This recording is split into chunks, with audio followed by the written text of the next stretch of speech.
ആന്ധ്രാപ്രദേശിൽ ബസ്സിന് തീപിടിച്ച് 10 യാത്രക്കാർക്ക് ദാരുണാന്ത്യം. ഹൈദരാബാദിൽ നിന്ന് ആന്ധ്രാപ്രദേശിലെ മർക്കാപുരത്തേക്ക് പോയ ബസ്സാണ് അപകടത്തിൽപ്പെട്ടത്. ബസ് ടിപ്പർ ലോറിയുമായി കൂട്ടിയിടിച്ച ശേഷം തീപിടിക്കുകയായിരുന്നു. വിവരങ്ങളുമായി മനീഷ് മൂർത്തി തത്സമയം ചേരുന്നു.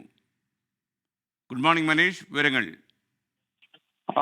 ദാരുണമായ ഒരു സംഭവമാണ്. ആന്ധ്രാപ്രദേശിലാണ് ഈ ഒരു കാര്യം നടന്നിരിക്കുന്നത്. തെലങ്കാനയിൽ നിന്ന് ആന്ധ്രയിലേക്ക് വരികയായിരുന്ന ബസ്സാണ് അപകടത്തിൽപ്പെട്ടത്. ഇന്ന് പുലർച്ചെയാണ് ഈ രീതിയിൽ, അതായത് ഹൈദരാബാദിൽ നിന്ന് തെലങ്കാനയിലേക്ക് സർവീസ് നടത്തുകയായിരുന്ന സ്ലീപ്പർ ബസ്സാണ് അപകടത്തിൽപ്പെട്ടത്. ടിപ്പർ ലോറിയുമായി കൂട്ടിയിടിച്ച് തീപിടിക്കുകയായിരുന്നു. വളരെ വേഗത്തിൽ രക്ഷാപ്രവർത്തനം നടത്തി. അതുകൊണ്ട് തന്നെ 10 പേരാണ് നിലവിൽ മരിച്ചിരിക്കുന്നത്.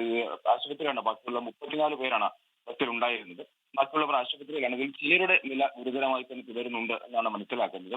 എന്തായാലും ആ രീതിയിലാണ് 10 പേരുടെ മരണമാണ്. കഴിഞ്ഞ ദിവസവും സമാനമായ രീതിയിൽ അപകടമുണ്ടായത്. കർണാടകയിൽ ഈ നൈറ്റ് സർവീസ് നടത്തുന്ന ബസ് തന്നെയായിരുന്നു അപ്പോഴും അപകടത്തിൽപ്പെട്ടത്.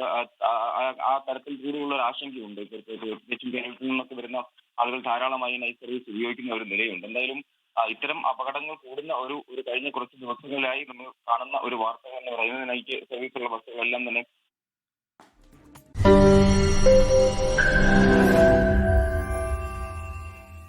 ലോകത്തെവിടെയായാലും ഏത് സമയത്തും 24 വാർത്തകളും ഓഗ്മെന്റഡ് റിയാലിറ്റി പാക്കേജുകളും എക്സ്പ്ലെയിനറുകളും വിശദമായി കാണാൻ ഞങ്ങളുടെ യൂട്യൂബ് ചാനൽ നിങ്ങൾക്ക് സബ്സ്ക്രൈബ് ചെയ്യാം.